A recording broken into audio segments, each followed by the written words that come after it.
Bismillahirrahmanirrahim.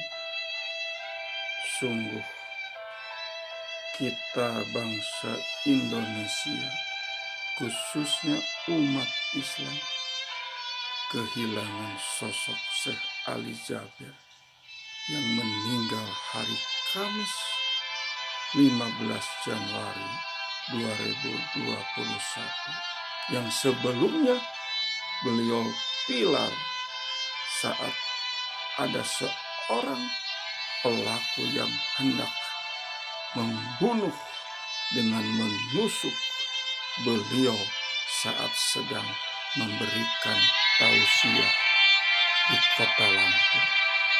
Penusuknya adalah seorang pemuda yang dikatakan oleh polisi pemuda itu halusinasi.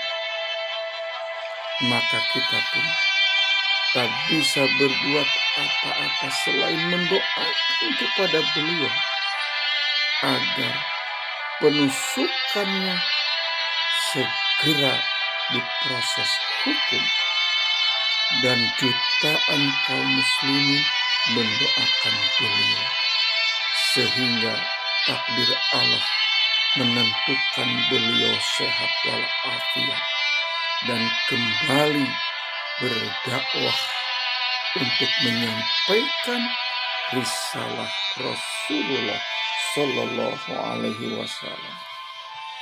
Inilah Syekh Ali Jaber, sosok lelaki yang dilahirkan di kota Madinah, namun kecintaannya kepada rakyat Indonesia melebihi orang Indonesia asli. Beliau melangkahkan kaki jauh-jauh dari Madinah untuk berdakwah di republik ini.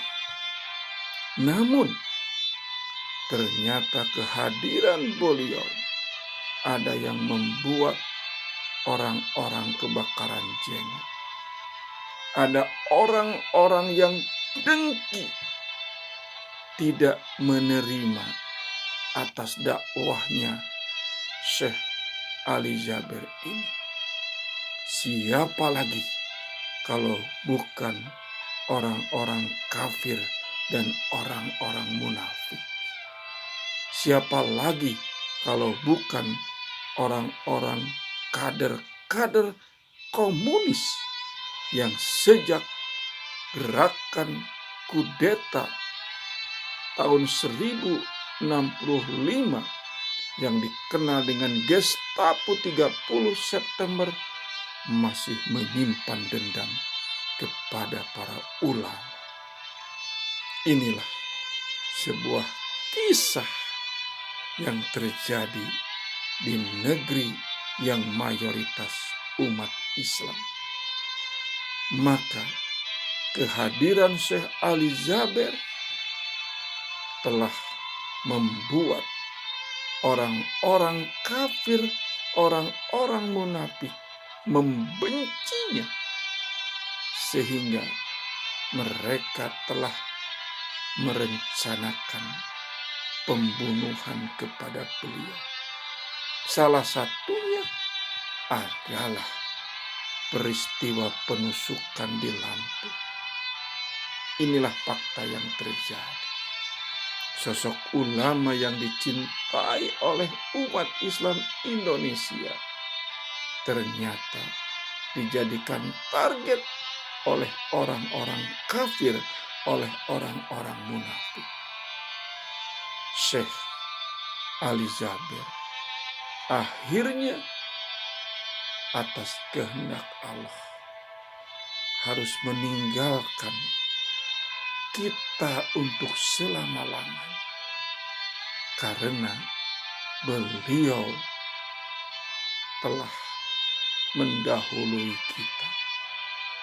Namun pesan-pesan yang disampaikan beliau kepada umat Islam Indonesia tentu akan membuat rakyat Indonesia akan mengenang hingga akhir kehidupan ini, bahwa beliau seorang yang tidak pernah berhenti terus berdakwah, terus mendidik anak-anak agar hafid Quran, agar anak-anak Indonesia bisa menjadi imam besar dengan hafal 30 juz Al-Quran. Oleh karena itulah, pernah sebuah peristiwa terjadi ketika ada seorang pemulung yang berasal dari Garut. Karena dia menjadi pilar saat membacakan ayat Al-Quran.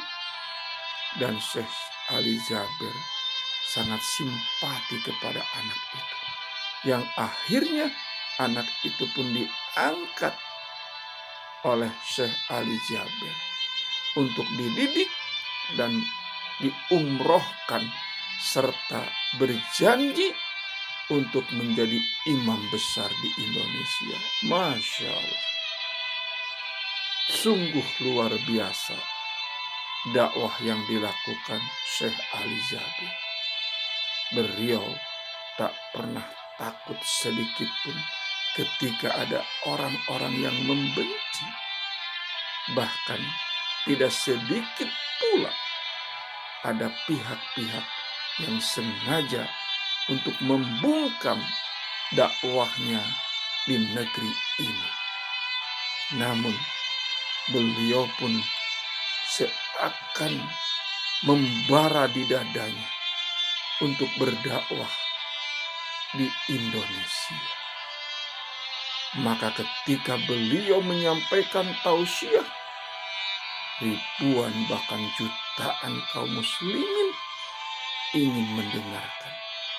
Karena apa yang disampaikan sangat menyentuh kalbu, mudah dipahami, dan ingin mengamalkan apa yang diajarkan oleh beliau. Tutur bahasanya begitu lembut.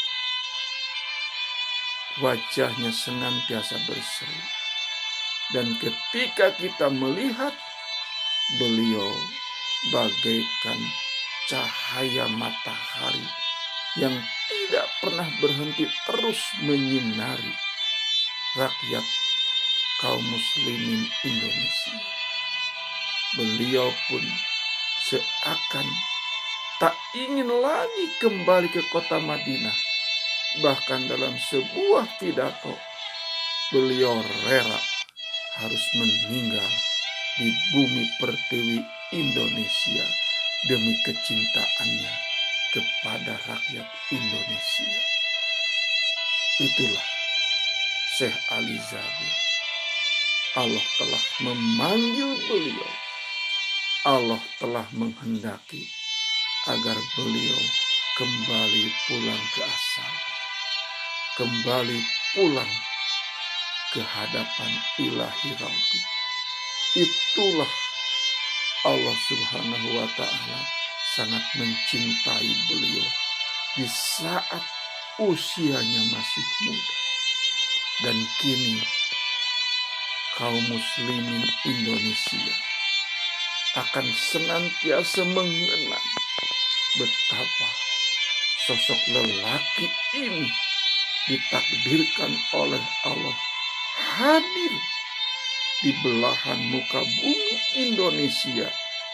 Tekadnya hanya satu, berdakwah kepada kaum muslimin yang ada di Indonesia. Tidak pernah berhenti. Beliau terus mengajak agar mencintai Al-Quran, agar terus-menerus berinteraksi dengan Al-Quran. Karena Al-Quran yang akan menyelamatkan kita kelak di yaumil akhir. Bahkan Al-Quran pula yang akan mengangkat derajat kita. Selamat tinggal Syekh Ali Jaber.